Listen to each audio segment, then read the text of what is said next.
But as I mentioned, Jon Rohrish, security and compliance specialist at Microsoft.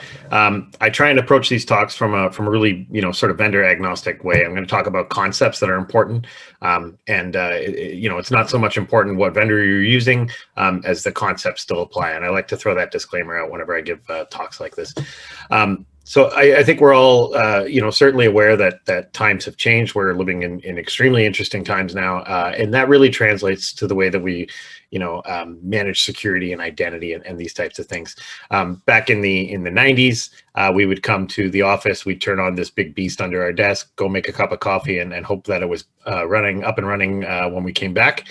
And really, by 1995, most security concerns were really around the network, securing that network, putting firewalls in place, having VPN tunnels, things like that. And everything that we cared about was really kept within those walls, was kept, within that firewall. And as we know, that's no longer the truth today, right? Times have changed. We've seen an evolution, in the digital space of SaaS applications being launched, public Wi-Fi that, provides convenience, but also provides, additional security risk. Mobile devices, a lot of organizations are allowing folks to use their own mobile devices. Employees frequently have more than one device that they're working from. And even in the IoT space, there's been a lot of introductions there. There's now billions of connected devices in the world.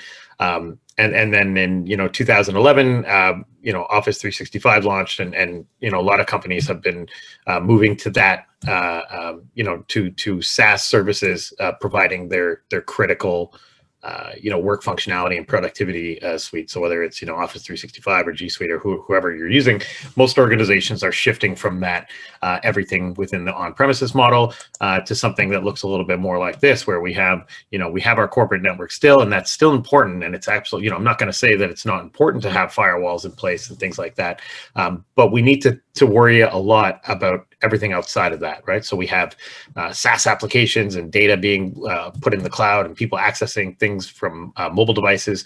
We have our business partners connecting and collaborating on different projects and resources within the organization.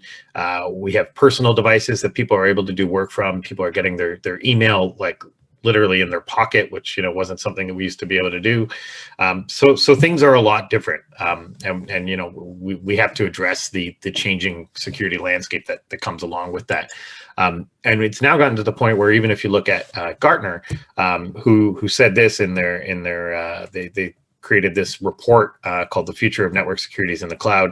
And in it, they said that the legacy data center as the center of the universe, that's a obsolete model, and has really been an inhibitor of success to grow in the digital business. And so our assumptions, of the way things used to be with, users being employees and corporate managed applications and on-premises apps, those have really changed. And we're now seeing that we have, employees, we have contractors, partners, even customers that are able to access some of the digital estate. Corporate managed devices, that's no longer the standard. We have people, bringing their own devices, or, maybe doing work from a personal device at some point. We have on-premises applications, and now we have an explosion of cloud applications. Almost every app that you ever ran on premises is now there's some equivalent available in the cloud. Corporate network and firewall. Well, we know that there's a huge expanding perimeter, and that there's more devices, applications, and your data is in more places than ever. Local packet tracking and logs, that was all pretty simple. Now we have an overwhelming source of signal available. A lot of cloud vendors are positioning that type of data and that telemetry to actually help their customers. So that's the good side. But as I said, the world has changed. So there's 3 studies that I've cited here.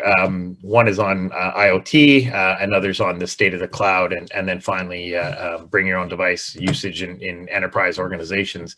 And you can just see some of the staggering numbers here, right? 7 billion internet connected devices in the world. 60% of organizations formally allowing bring your own device or users to do work on personal devices. 5.2 mobile applications, business applications on average that are used daily by employees, and of course 94% of organizations using cloud technology in some form.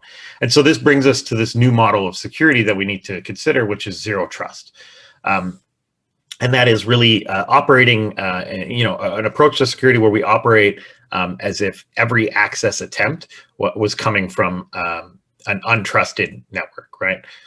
So we can't rely on the fact that everybody on our network is a legitimate user. There's lots of attacks out there on VPNs and things like that, and it's no longer sort of the gold standard of security. Talking to some of the larger or slower moving organizations in terms of security, and they still want that VPN connection before you access certain applications or data. But really, that's not enough to say that we have security. We have a level of trust that's good enough to provide access to those applications and data. And so zero trust really has these principles, which we need to verify explicitly every access attempt. We need to provide least privilege access. We don't need to be giving, and this of course is a pretty dated or pretty old, not dated, but pretty old and still true principle in terms of access.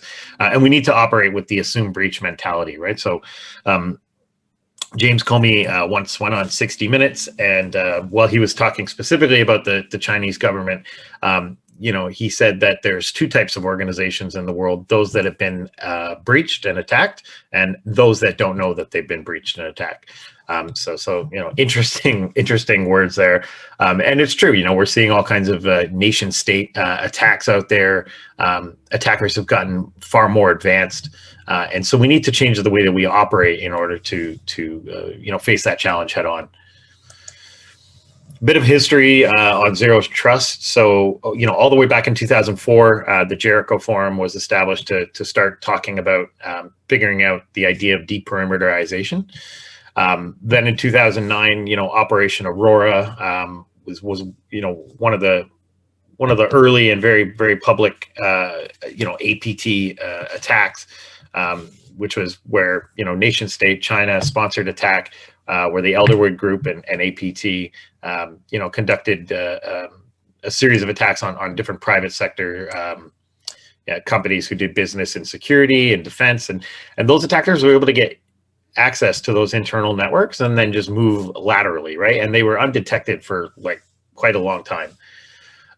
In 2010, John Kindervag of the Forrester Research, he's now the CTO of Palo Alto. He coined the term zero trust networks, and that's sort of just evolved to just zero trust or zero trust access. And in 2014, Google published the Beyond Corp research paper. I'm not sure if you've read that. Very, very interesting, and I highly recommend reading for anybody who works in security. And so we saw one of the first papers on how a big company like Google is moving to the zero trust model. And so, why are we having this conversation? So we know that things have changed, and we know that we need to move to this model and this way of thinking. And there's a number of reasons for that. So security is complex, right? We have so many different devices and users and connections out there, like I mentioned. And again, trusted network security strategy, it's just not enough, right? Initial attacks used to really be focused on the network. They were simple and seemingly, economical. And we accepted lower security within the network as long as we had that strong defense at the perimeter of the network. Excuse me. So attackers have really shifted the way that they're doing things. So they've shifted to identity attacks, things like phishing and credential theft. Security teams are often getting overwhelmed with the sheer amount of signal and alerts and things that are coming in and probing and these types of things that are happening on their network. And we're seeing that those assets, again, as I mentioned, they're increasingly leaving the network in the form of mobile devices and SaaS applications, and of course now definitely working from home. And so if we look at the types of attacks that are out there, we've seen 300%. This is this statistic was from 2017, but you can imagine that a lot of these are still very true today. 300% increase specifically in identity-based attacks.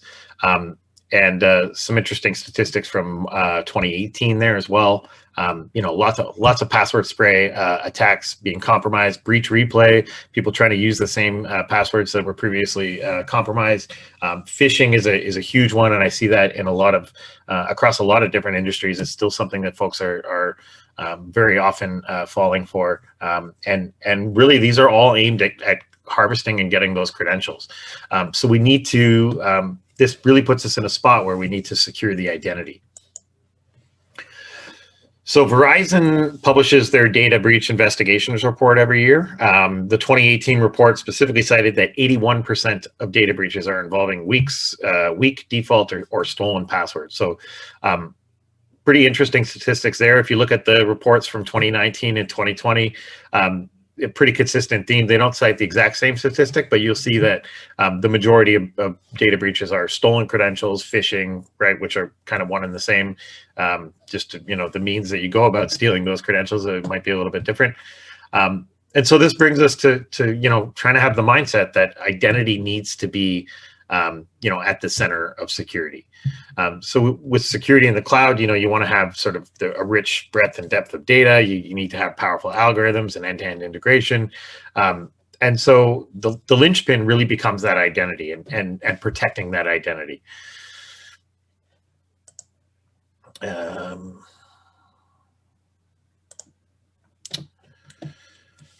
And so if we look at what a zero trust architecture is now going to look like, we see things like, protecting the identity. A big one is multi-factor authentication. There's so many organizations out there that are not currently leveraging any kind of multi-factor authentication, and as such, they're doing themselves a huge disservice. If we know that there are so many attacks that are based on the identity, we also know that multi-factor authentication is going to prevent 99.9% of those. Whenever we implement multi-factor authentication, there's several different ways of doing that. We from the very, very secure with something like a FIDO2 security key, where we have a private public key pair, and we're authenticating with a biometric, and we have the device, and maybe we're providing a PIN at the same time, and so we're providing those multiple factors of authentication to really verify the identity of the user. And that's a huge piece when we think about zero trust is verifying that identity. The other thing we have to look at is the device. So, is what device are they coming from? Are we going to allow, a managed device or an unmanaged device to access our resources? And we have to evaluate that in accordance with policies, right? So, in some cases, we might have a policy for things like user risk. If we can evaluate the user risk where we say, hey, maybe an example might be we saw somebody log in from Toronto this morning, and then this afternoon they logged in from Beijing or St. Petersburg or somewhere very far away in the world where we would not expect them to move that way. And we're going to have to assign a bit of a risk score to that, right? So when we get that telemetry, we evaluate what's happened and we give the identity a risk score that says, hey, maybe that this authentication is a bit of a higher risk, and we're going to need more assurances on who the user is when they're logging in. Once we have access to that data, we have to continually monitor that, continually evaluate that, right? If something changes, if the user, maybe the user is going to change networks, for example, to a network that might be, or an IP address rather, that might be part of a known bot network or something like that. It's going to change the level of assurance that we have and the level of trust we have with that authentication. So continuous evaluation is always going to be important. Again, tied back to that identity. And then with your data specifically, whether you're accessing data in SaaS applications or on-premises applications or wherever it is, really need to do a better job as security pros, making sure that our sensitive data is protected, right? We've heard all too often about unencrypted databases that contain, customer information in data breaches and things like this. And we have to make sure that we're doing a better job of protecting that data. And it's really part of the broader zero trust story. Perfect. Okay, so yeah, as I mentioned, I put together a number of resources here. They're very valuable. There's a lot of good reading included in there. I do see that there's a lot of great engagement in the Discord chat, and so I will definitely be available there to answer questions and provide additional insight. This was a quick talk, and I realized we had some technical difficulties. I apologize for that.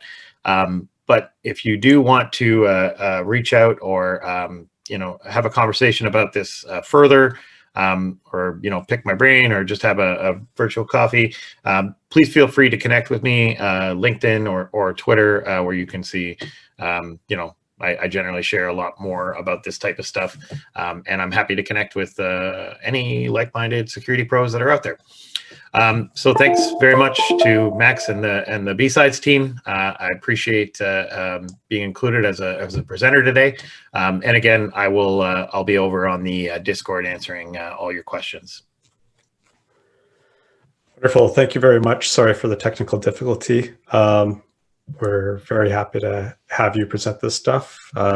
There was one question that came in quickly, and is there a source for any sort of numbers for MFA protected accounts being breached versus non-MFA?